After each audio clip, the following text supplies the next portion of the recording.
Hi guys. एक नया video लेकर आया हूं मैं आप सभी के लिए। और ये बहुत ही ज्यादा इंपॉर्टेंट वीडियो है। देखो, इस वीडियो में मैं आप लोग को 10 ऐसे पॉइंट बताऊंगा जो कि इलेक्ट्रिकल वर्क करवाने से पहले आपको जरूर से इंश्योर करना होगा कि ये सारे के सारे काम हो गए हैं।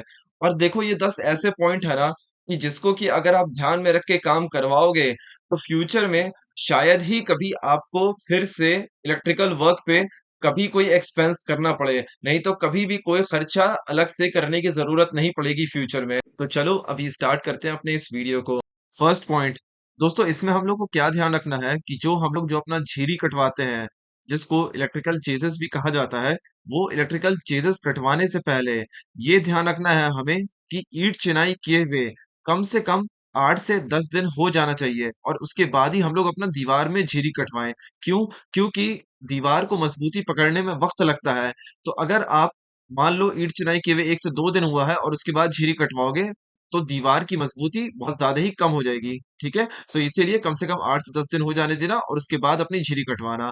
दूसरा पॉइंट, इसमें आपको क्या ध्यान रखना है दोस्तों कि जो आप अपना झिरी कटवाओगे तो उसकी जो गहराई होगी 1.5 इंच से ज्यादा मत रखना। यानी 35 से 37 mm, उससे ज्यादा बिल्कुल भी मत रखना। ठीक है, अपना पाइप का जो डायमीटर रहता है वो 25 mm का रहता है, तो 1.5 इंच का झिरी बहुत होता है। ओके। थर्ड पॉइंट, इसमें क्या करना है दोस्तों आपको, जो आप अपना स्विच बॉक्स लगवाओगे तो वो स्विच बॉक्स दीवार के अंदर 2-3 mm रहने देना उसको। क्यों? क्योंकि कल को जब आप पुट्टी और पेंट करवाओगे अपने दीवार पे, तब वो स्विच बॉक्स जो है बराबर से बैठ जाएगा दीवार के लेवल पे।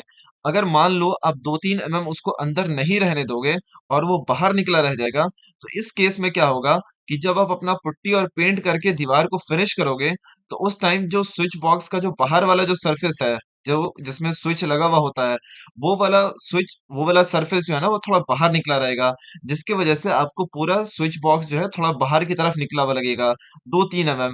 और उसके वजह से आपके दीवार का लुक खराब होगा। सो इसीलिए उसको 2-3 mm अंदर करके रखना।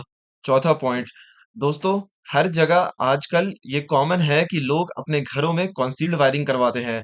तो कॉन्सील्ड वायरिंग करवाने से पहले एक चीज आपको बहुत अच्छे से ध्यान रखना है कि घर में कहीं पे भी लीकेज ना हो। मतलब जिस भी दीवार में आपका इलेक्ट्रिकल वायरिंग डल रहा है वहां पे लीकेज नहीं हो। ठीक है, या फिर कोई और दीवार में लीकेज नहीं हो।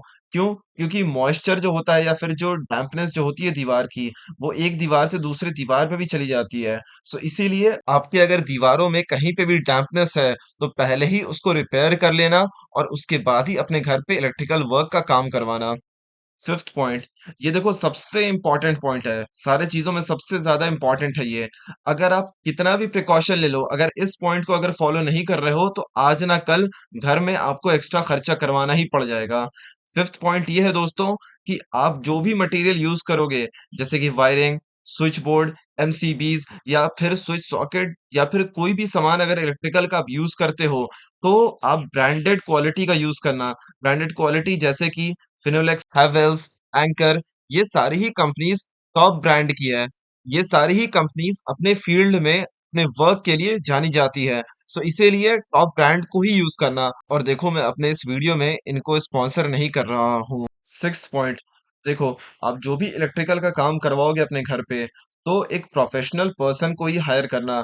ऐसा आदमी जो कि इस काम को करने में एक्सपर्ट हो, या फिर कम से कम उसे 3 साल का एक्सपीरियंस हो, तभी वो आपके घर का काम प्रॉपरली कर पाएगा।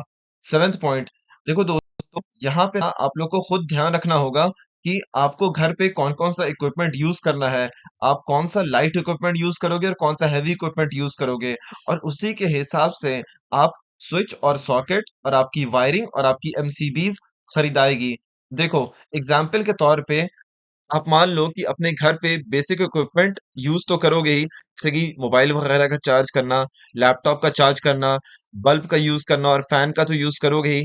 ठीक है, तो इनके लिए 5 एम्पियर का सॉकेट और 5 एम्पियर के लिए वायरिंग आएगी। ठीक है, लेकिन अगर मान लो आप हैवी इक्विपमेंट यूज करते हो, जैसे कि एसी, गीजर या फिर कोई भी और ऐसी चीज जो कि 15 एम्पियर के सॉकेट का रिक्वायरमेंट रखता हो, तो उसके लिए हम लोग 15 एम्पियर का सॉकेट खरीदेंगे और उसी के हिसाब से वायरिंग खरीदेंगे। सो इसीलिए दोस्तों हमें पहले ही डिसाइड करना पड़ता है कि हमें कौन कौन सा इक्विपमेंट यूज करना है। और दोस्तों इस प्रोसेस का सबसे बड़ा फायदा तो ये रहता है कि आपका कोई भी हैवी और कॉस्टली इक्विपमेंट जलने से बच जाता है। क्या होता है एग्जाम्पल के तौर पे, मान लो आप 5 एम्पियर का सॉकेट लगाए हुए हो, ठीक है, और उसमें आप 2 टन का प्लग, 2 टन की एसी का प्लग लगा देते हो, ठीक है।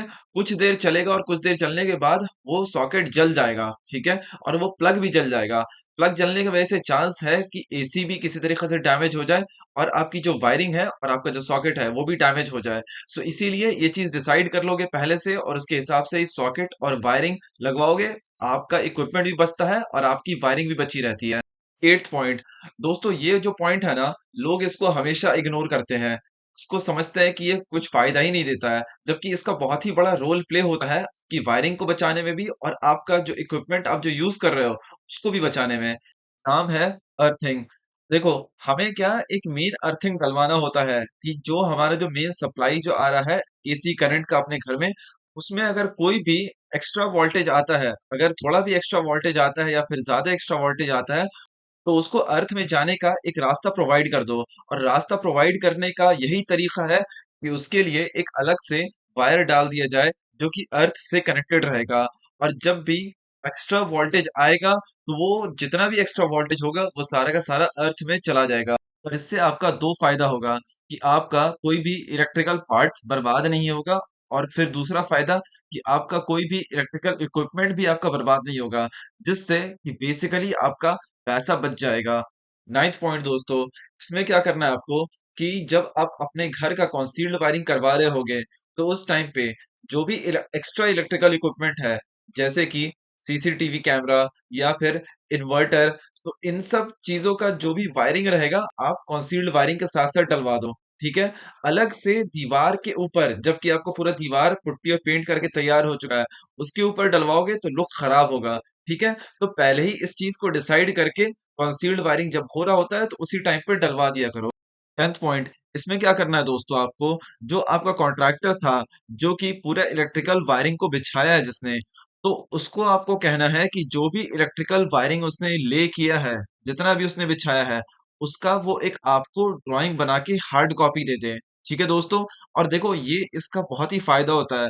मान लो अगर कल को फ्यूचर में कहीं पे भी फॉल्ट होता है आपके इलेक्ट्रिकल वायरिंग में किसी भी वजह से, तो आपके पास ड्राइंग रहेगा तो आप क्या ट्रेस कर सकते हो, कैच कर सकते हो कि कहाँ पे या फिर किस लाइन में फॉल्ट हुआ है वायरिंग में, ठीक है। तो डायरेक्टली आप उस जगह पे ड्रिल करके वहां पे आप अपना काम कर सकते हो, मतलब रिपेयरिंग वर्क कर सकते हो। सो इसीलिए हार्ड कॉपी जरूर से लेना, ओके। सो दोस्तों ये था 10 ऐसा पॉइंट जिसको कि अगर आप ध्यान रख के अपने घर का इलेक्ट्रिकल का काम करवाओगे तो कभी भी आपको फ्यूचर में एक्स्ट्रा एक्सपेंस करने की जरूरत कभी भी नहीं पड़ेगी।